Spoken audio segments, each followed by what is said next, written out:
नमस्कार। YouTube के online channel में आपका स्वागत है।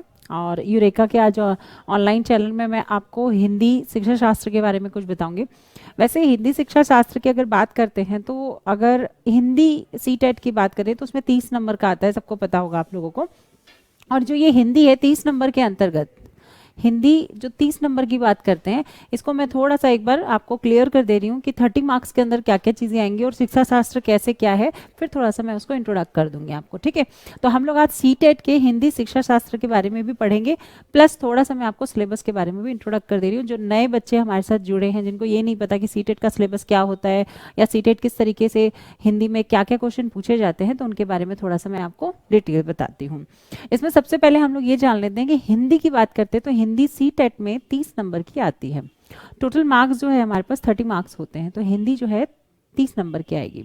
बट इस 30 नंबर को हमने दो भागों में विभाजित किया है, जिसमें से पहला जिसको हम कहेंगे तो वो हिंदी ग्रामर या व्याकरण की बात करता है, और दूसरे जब बात करते हैं तो वो हिंदी शिक्षा शास्त्र की बात करता है। तो यहाँ पे हम शिक्षा शास्त्र लिख लें तो बेटर है। यहाँ पे हम व्याकरण पढ़ाएंगे और दूसरे में हिंदी व्याकरण लिख लो तो और अच्छा है। यहाँ पे हिंदी व्याकरण की बात होगी और यहाँ पर हिंदी शिक्षा शास्त्र की बात होगी, ठीक है। अब यहाँ पे इसमें भी कुछ चीजें जानने की जरूरत है हमें कि हिंदी व्याकरण की जब बात करते हैं तो व्याकरण के भी दो पार्ट्स होते हैं। पहला होता है जिसको हम गद्य कहते हैं और दूसरा होता है जिसको हम पद कहते हैं। अब हिंदी व्याकरण जो है वो 15 नंबर में बांटा गया है और शिक्षा शास्त्र जो हिंदी शिक्षा शास्त्र है इसको भी 15 नंबर में बांटा गया है। अब जो हिंदी व्याकरण है उसमें गद्य और पद जो हैं इनको भी हमने कुछ मार्क्स में बांटा हुआ है। गद्य के अंदर का मतलब क्या है, पैसेज की बात कर रहे हैं हम लोग यहाँ पर, और पद का मतलब यहाँ पर पोइट्री की बात कर रहे हैं। तो गद्य और पद इन दोनों को मिलाकर अगर ग्रामर को वेटेज देखें तो ग्रामर में कुल मिला के 5 से 7 क्वेश्चन आने के चांसेस होते हैं। कभी कभी तो 5 क्वेश्चन भी नहीं आते हैं। तो हम लोग 5 से 7 ले रहे हैं, बट एग्जैक्टली देखा जाए तो 5 से 7 क्वेश्चन भी नहीं आते हैं। आजकल का जो अभी पैटर्न है उसमें ज्यादातर हम लोग इसको ले सकते हैं कि टोटल 3 से 5 क्वेश्चन आने के चांसेस हो सकते हैं। पहले थोड़े से ज्यादा आते थे, अब तो बिल्कुल वो भी नहीं आ रहे हैं। तो अगर ग्रामर को देखा जाए तो 3 से 5 नंबर का क्या आएगा, इसमें व्याकरण आएगा, ग्रामर आएगा। और पैसेज का मतलब आप समझ ही रहे हैं, गद्य और पद, एक पोइट्री आएगी एक पैसेज आएगा, और दोनों में से आपको रीड आउट कर कर आपकी रीडिंग स्किल को चेक किया जाएगा कि कितना अंडरस्टैंडिंग आपकी है। और नेक्स्ट वन है हिंदी शिक्षा शास्त्र, जिसमें हम लोग बात करते हैं, इसको भी दो पार्ट में डिवाइड करेंगे। फर्स्ट वन इज जिसमें हम लोग बात करते हैं कि हिंदी को पढ़ाने के तरीके क्या हैं। इसका मतलब हम यहाँ पर किसकी बात करेंगे, हिंदी शिक्षण विधियों की बात करते हैं या शिक्षण कौशल की बात करते हैं यहाँ पर। तो यहाँ पर हमारा नेक्स्ट कॉन्सेप्ट जो होगा शिक्षण कौशल होगा, और सेकेंड वन जिसकी बात करेंगे वो होगा हमारा भाषा कौशल। आपका पूरा सिलेबस इसमें कवर होगा सीटेट का। तो यहाँ पे हिंदी शिक्षा शास्त्र के दो पार्ट होंगे, शिक्षण कौशल और भाषा कौशल। शिक्षण कौशल के अंदर हम लोग कौशलों की बात करेंगे, जिसके अंतर्गत हम कौन कौन से स्किल्स का इस्तेमाल करते हैं या कैसे पढ़ाते हैं। जैसे कि एक एग्जाम्पल ले लेते हैं कि पढ़ाने के दौरान हमें कौन कौन से और किस किस तरीके के मेथड्स का यूज करना चाहिए, ये कहाँ आता है, आपका शिक्षण कौशल में आता है। इसके अंदर हम बहुत सारी चीजें पढ़ते हैं। भाषा कौशल में हम लोग किन क्या चीजों को पढ़ेंगे, भाषा कौशल के अंतर्गत केवल हम बात करते हैं LSRW। LSRW का मतलब होता है, हम ये देखेंगे कि श्रवण, फिर उसके बाद हम लोग बात करेंगे यहाँ पे वाचन, और वाचन के बाद हम लोग यहाँ पर करेंगे पठन, और पठन के बाद हम लोग बात करेंगे यहाँ पर लेखन। तो यहाँ पर हमारा जो ये कॉन्सेप्ट है इतना कवर होता है, श्रवण वाचन पठन लेखन। भाषा कौशल के अंदर हम लोग इन चारों के ही क्या पढ़ेंगे ये भी थोड़ा सा मैं आपको बता देती हूँ। भाषा कौशल के इन चारों की बात करते हैं तो इन चारों में सबसे पहला पॉइंट ये देखेंगे कि उनका उद्देश्य क्या है, किस ऑब्जेक्टिव्स के लिए हम लोग ये पढ़ाते हैं। सेकेंड हमारा ये होगा कि श्रवण वाचन पठन लेखन के प्रकार क्या होते हैं। फिर इसके बाद इनका निदान कैसे किया जा सकता है। उद्देश्य it means objective, we are talking about the objective कि श्रवण वाचन पठन लेखन के पीछे हमारे उद्देश्य क्या है। प्रकार टाइप्स की बात करेंगे कि श्रवण के कितने टाइप्स होते हैं, वाचन के टाइप्स कितने होते हैं, जैसे मौन वाचन सुना होगा, दूरत वाचन सुना होगा। निदान इट मीन्स डायग्नोस करना, डायग्नोसिस करना, कि हम बच्चों की प्रॉब्लम्स को जानेंगे और उनके कारणों का पता लगा के क्या करेंगे, उनका सॉल्यूशन करेंगे। निदान के साथ साथ हम लोग उपचार की भी बात करते हैं यहाँ पे, सॉल्यूशन की। इसका मतलब ये देखेंगे कि हम बच्चों की समस्याओं को कैसा निदान कर सकते हैं। तो हमारे पास ये 4 कॉन्सेप्ट इसके रिलेटेड होगा, भाषा कौशल से रिलेटेड होगा। बट इसके साथ साथ हम लोग यहाँ पर क्या पढ़ेंगे, यहाँ पर हम इनको पढ़ाने के तरीके देखेंगे कि शिक्षण कौशल के अंतर्गत हम विधियां कौन सी चूज करेंगे, मेथड्स कौन से होने चाहिए। तो हमारी शिक्षण विधियां क्या होंगी, हमारे शिक्षण सूत्र क्या होंगे, और विधियां भी आपको 2 तरीके की देखने को मिलेगी, एक तो गद्य की विधियां, फिर उसके बाद पद की विधियां, और फिर हम लोग यहाँ पर बात करेंगे व्याकरण की विधियां, जैसे आगमन विधि, निगमन विधि, ये सारी चीजें यहाँ पर स्टडी की जाएगी। अच्छा, सूत्र के बाद हम लोग यहाँ पर सिद्धांत की भी बात करेंगे कि कौन कौन से सिद्धांत होते हैं जिससे कि हम अपनी शिक्षण प्रक्रिया को और ज्यादा प्रभावी बना सकते हैं। यहाँ सूत्र के बाद हम कौशल की बात करेंगे, कौन कौन से कौशल होते हैं। फिर हम यहाँ पर बात करते हैं जैसे कि मीन्स आप पढ़ाने के दौरान किन किन साधनों का, रिसोर्सेज का इस्तेमाल करते हैं, तो हम इन चीज़ों के जरिए भी क्या कर सकते हैं, अपनी शिक्षण कौशल को और ज़्यादा इम्प्रूव कर सकते हैं। अच्छा, यहाँ पे कुछ और चीज़ है, जैसे एक शिक्षक के गुण हमें जानना ज़रूरी है कि what is the quality of teacher, कि जिससे कि हम अपनी टीचिंग को और ज़्यादा इफेक्टिव बना सके। तो शिक्षक के गुण भी हम यहाँ पर बात करेंगे, शिक्षक के गुण। इसके अलावा बहुत सारी चीज़ें हैं, जैसे कि पाठ्यचर्या के बारे में थोड़ी सी बात करेंगे हम लोग कि पाठ्यचर्या क्या होना चाहिए, हमारा करिकुलम क्या होना चाहिए, हमारा सिलेबस क्या होना चाहिए, कंटेंट क्या होना चाहिए, और भी काफ़ी चीज़ें हैं जो इन शिक्षण कौशल के अंतर्गत आता है। तो कुल मिलाकर हम क्या कह सकते हैं कि पढ़ाने के दौरान हमें किन किन चीज़ों की ज़रूरत होती है। तो ये सारी चीज़ें जो हैं हमारे एजुकेशन सिस्टम में बहुत ज़्यादा इंपॉर्टेंट हैं। तो अब एक जो कॉन्सेप्ट निकल कर आता है कि हिंदी शिक्षा शास्त्र इतना इंपॉर्टेंट क्यों दिया जा रहा है, क्योंकि 15 मार्क्स की तो आपके सिर्फ क्या आएगी, व्याकरण आएगी, ग्रामर आएगी। उसके अंतर्गत आपको पैसेज पढ़ना है, पैसेज को अपनी अंडरस्टैंडिंग एबिलिटी के अकॉर्डिंग आपको उसके क्वेश्चंस के आंसर्स देने हैं। बट जब बात आती है हिंदी शिक्षा शास्त्र की, तो इसमें कुछ टर्म, कंडीशंस और कुछ रूल रेगुलेशंस को जानना जरूरी है कि हमें कौन से मैथड्स, कौन सी टेक्निक का इस्तेमाल करना चाहिए, टीचिंग एड क्या होना चाहिए। तो यहाँ पर हम टीचिंग एड्स का भी प्रयोग करेंगे, जिसको हम शिक्षण सहायक सामग्री के नाम से जानते हैं। तो यहाँ पे हमें उनका भी नॉलेज होना चाहिए, शिक्षण सहायक सामग्री। इसके अलावा हमें किन चीज़ों का नॉलेज होना चाहिए, इसके अलावा पढ़ाने के दौरान टीचर को कौन कौन सी तकनीकों का, टेक्नोलॉजी का इस्तेमाल करना है, या मातृभाषा शिक्षण की क्या प्रक्रिया होती है, त्रिभाषी सूत्र क्या है, महात्मा गांधी ने शिक्षण के अंतर्गत भाषा को कितना महत्वपूर्ण स्थान दिया है। तो ये सारी चीज़ें जो हैं किसका पार्ट माना जाता है, हिंदी शिक्षा शास्त्र का। आई होप कि आप लोगों को समझ आया होगा कि हिंदी के अंतर्गत हम 2 भागों में विभाजित करके हिंदी को पढ़ेंगे। पहला पार्ट ग्रामर होगा, दूसरा पार्ट हिंदी शिक्षा शास्त्र होगा, और इसके अंतर्गत भी हम 2 पार्ट बांटेंगे, जिसमें से शिक्षण कौशल और भाषा कौशल दोनों को पढ़ेंगे। भाषा कौशल के अंतर्गत तो हम जो हमारे मुख्य LSRW के बारे में पूरा डिटेल पढ़ेंगे, और देन उसके बाद शिक्षण कौशल के अंदर हम लोग टेक्निक्स और टेक्नोलॉजी के बारे में बात करेंगे कि पढ़ाने के दौरान टीचर्स को कौन कौन सी क्वालिटीज और कैरेक्टरिस्टिक की जरूरत होती है। अब हम लोग थोड़ा सा बात करते हैं शिक्षा शास्त्र के बारे में कि क्या है और कैसे है।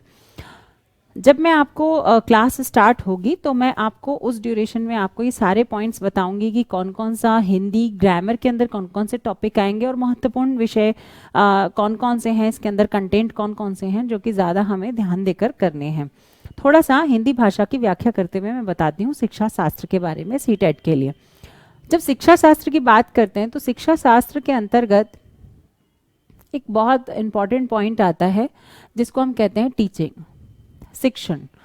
अब इस शिक्षण के लिए हमें कोई ना कोई तो रूप चाहिए। तो पहले हमारे यहाँ जब शिक्षण हुआ करती थी तो हमारे पास मौखिक रूप हुआ करता था, हम जो भी पढ़ाएं, जो भी सिखाएं, जो भी एक्सप्लेन करें वो मौखिक रूप में करते थे।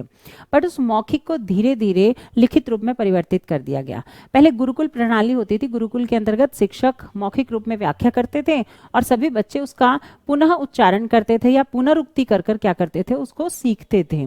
अब यहाँ पर शिक्षण प्रक्रिया के अंतर्गत हमारे पास मुख्य रूप से भाषा सीखने की बात कही जाती है। शिक्षण के अंतर्गत हिंदी की बात की जाए या इंग्लिश की बात की जाए, कोई भी लैंग्वेज की बात की जाए, तो वहाँ भाषा महत्वपूर्ण होता है शिक्षण के दौरान, क्योंकि भाषा एक जरिया है जिससे कि हम अपनी शिक्षण पद्धति को पूरी कर सकते हैं। अब भाषा के दो रूप बताए जा रहे हैं यहाँ पर, एक मौखिक और एक लिखित। मतलब भाषा कुल रूप से देखी जाए तो दो ही रूप में प्रस्तुत की जा सकती है, या तो बोलकर हम अपने विचारों को व्यक्त कर सकते हैं, या फिर मैं कह सकती हूँ कि आप लिखकर लिखित रूप में अपने विचारों को व्यक्त कर सकते हैं। मतलब हमारे पास दो ही साधन है, या तो बोलकर या तो लिखकर। तो मौखिक रूप को हम दो रूप में प्रदर्शित करते हैं, या तो मैं किसी चीज को श्रवण कर सकती हूँ सुनकर, या मैं किसी चीज को वाचन कर सकती हूँ, दोनों ही मौखिक है। मैं अभी बोल रही हूं तो आप सुन रहे हैं, है ना। तो श्रवण नहीं होगा तो वाचन नहीं होगा, और जहां वाचन नहीं होगा वहां श्रवण नहीं होगा, और दोनों ही किसके रूप है, मौखिक के हैं। बट लिखित की बात करते हैं तो लिखित के दो रूप नजर आते हैं, एक पठन और दूसरा लेखन। इसका मतलब क्या है कि लिखा हुआ होगा तभी पढ़ा जाएगा, और पढ़ने के लायक होगा तभी लिखा जाएगा। इसका मतलब क्लियर एक बात समझ आती है कि ये हमारे जो हैं भाषा कौशल हैं। तो भाषा कौशल का क्रम भी आपका इसी आधार पे आएगा कि अगर आपसे पूछा जाए कि भाषा कौशल का क्रम क्या है, तो ध्यान रखोगे भाषा कौशल का क्रम यही है जिसको लिसनिंग, स्पीकिंग, रीडिंग, पठन मतलब क्या हो जाता है यहाँ पे रीडिंग, और लेखन का मतलब होता है राइटिंग, जिसको आप LSRW के नाम से जानते हैं। इसका मतलब भाषा सीखने के लिए हमें इनका क्रम से अध्ययन करना अनिवार्य है। अब थोड़ी सी दूसरी चीज की बात करेंगे तो यहाँ पे देखोगे जो सुन नहीं सकता वो बोल नहीं सकता, इसलिए हमारे यहाँ पहले शिक्षण प्रक्रिया में राइम सिखाई जाती है, पोएट्री सिखाई जाती है, पोयम सिखाए जाते हैं। इसका रीजन क्या है कि बच्चे इसको सुन सके। जितना ज्यादा बच्चे भाषा को सुनते हैं उसको उतना ज्यादा वो ग्रहण कर सकते हैं, इमिटेशन कर सकते हैं, कॉपी कर सकते हैं, या फिर अनुकरण कर सकते हैं। जैसे एक छोटा सा एग्जांपल दूंगी, अगर बच्चों के सामने हम कहते हैं जॉनी जॉनी यस पापा, या फिर आलू कचालू बेटा कहाँ गया था, तो आप ये जो उदाहरण दे रहे हो या जो काव्य की या कविताओं की आप बच्चों के सामने उच्चारण कर रहे हो, बच्चे उसको सुनते हैं और कॉपी करते हैं। इसका मतलब भाषा का सबसे पहला उद्देश्य है कि बच्चे को श्रवण कौशल का विकास करें, बच्चे को सुनने के लायक बनाएं। जैसे जैसे वो सुनता है तो कहीं ना कहीं उसको वाचन करने की इच्छा, डिजायर पैदा होती है, और वो धीरे धीरे उच्चारण करने की कोशिश करता है। तभी तो हम छोटी कक्षाओं में ज्यादातर बोल बोलकर उच्चारित करने के लिए प्रेरणा देते हैं बच्चों को, ताकि वो जो सुन रहे हैं उसको बोल सकें।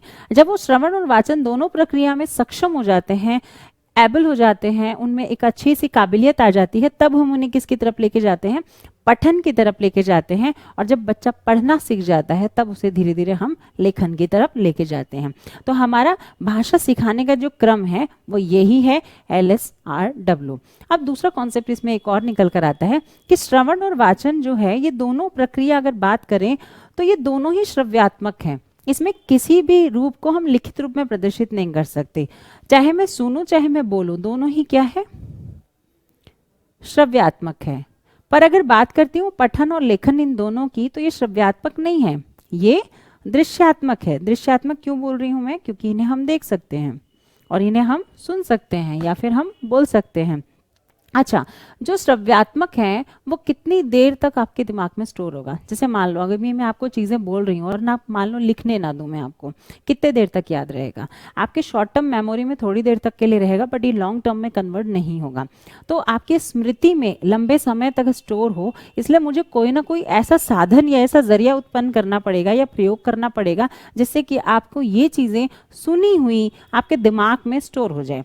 तो श्रव्यात्मक जो होता है वो सुनने के कारण ज्यादा देर तक आपके माइंड में स्थायित्व नहीं बना पाता, इसलिए ये अस्थायी प्रक्रिया के अंतर्गत आती है। इसका मतलब सुनी हुई चीज क्या होती है, हमारे दिमाग में अस्थायी स्थान ग्रहण करती हैं।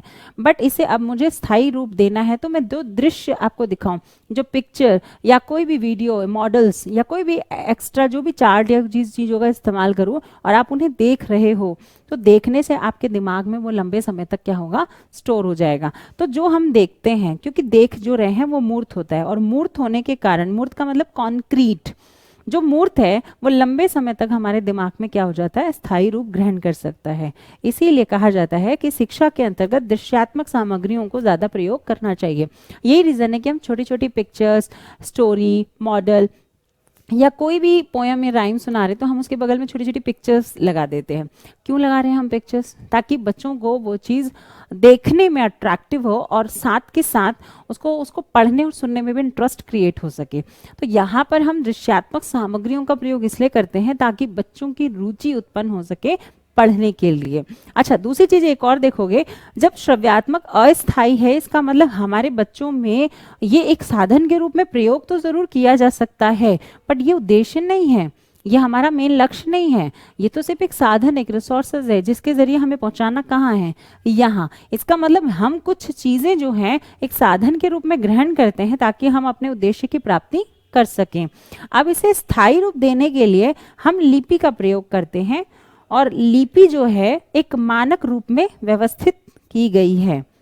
मानक का मतलब होता है जहां ग्रामेटिकल रूल्स के साथ उसको बनाया गया हो, और मानक का जब प्रयोग करते हैं तब वो शुद्ध रूप में एक लिखित रूप धारण करती है और वो शिक्षा का साधन बनती है। इसी आधार पे हम कह सकते हैं कि हमारी जो शिक्षा शास्त्र के अंतर्गत मौखिक और लिखित दोनों को ही उतना महत्व दिया गया है और दोनों ही चीजें उतनी इंपॉर्टेंट मानी गई हैं। अब एक और चीज समझोगे कि मौखिक जो है वो बच्चा अपनी जन्मजात प्रक्रिया से सीख कर आता है, बिल्कुल, पर जन्मजात से बोलना नहीं सीखता बेटा। उसकी प्रथम भाषा जो होती है वो रुदन होती है, रोना होता है, और जब वो जन्म ले लेता है तो सबसे पहले स्वरों का उच्चारण करता है और फिर उसके बाद व्यंजनों का उच्चारण करता है। चीज़ों को थोड़ा सा और एक्सप्लेन करते हुए बता देती हूँ कि मौखिक जो है एक सामाजिक प्रक्रिया है। सामाजिक प्रक्रिया का मतलब होता है कि जब हम बच्चा जन्म लेता है तो जन्म लेने के बाद वो समाज में रहता है और मौखिक प्रक्रिया वो समाज में ही संपन्न कर लेता है। लिखित के लिए उसको विद्यालय चाहिए। इसका मतलब मौखिक प्रक्रिया जो है एक औपचारिक ना होकर क्या है, एक अनौपचारिक प्रक्रिया है।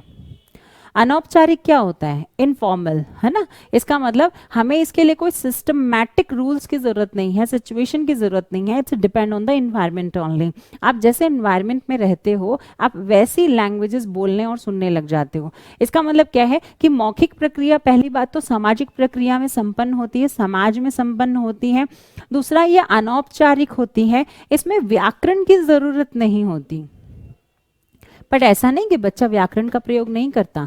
जन्म लेने के बाद बोलता है कि पानी गर्म है ना, या फिर बोलता है मुझे लड्डू अच्छे लग रहे हैं, अच्छा विशेषण का प्रयोग कर रहा है।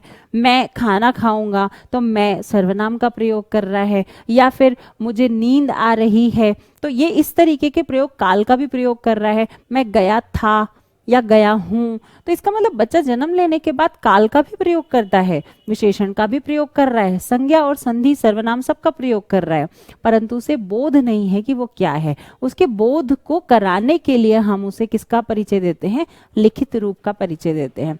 तो बच्चा जन्म लेने के बाद भाषा अपने परिवेश में, आसपास के वातावरण में सीख लेता है। तो भाषा एक वातावरण के अंतर्गत सीखी जाती है।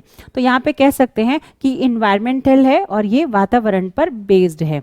दूसरी चीज एक और समझोगे यहाँ पर कि यहाँ पर मौखिक प्रक्रिया होने के कारण समाज में तो भाषा सिखाने के लिए सबसे पहले जो गुरु होती है वो कौन होती है? माता होती है।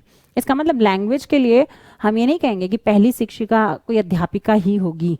कौन होती है पहली शिक्षिका? भाषा में उनकी माता होती है। और बच्चा सबसे पहले कौन सी भाषा सीखता है? अपनी मातृभाषा सीखता है।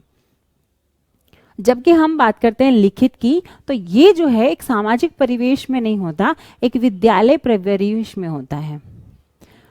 विद्यालय परिवेश होने के बावजूद यहाँ इसको कह सकते हैं कि ये एक औपचारिक प्रक्रिया है, अनौपचारिक नहीं है बेटा। ये औपचारिक प्रक्रिया है, एक फॉर्मल कॉन्सेप्ट है, क्योंकि ये एक सिस्टमैटिक है, क्रमबद्ध प्रक्रिया है जो बच्चों को स्टार्टिंग से एक सिलेबस या हम पाठ्यक्रम को, पाठ्यचर्या को फॉलो करते हुए करते हैं।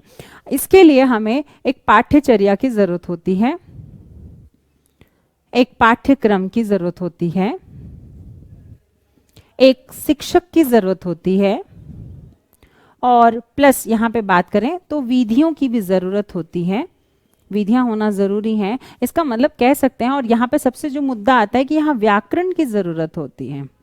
बिना व्याकरण के आप भाषा का परिचय नहीं दे सकते।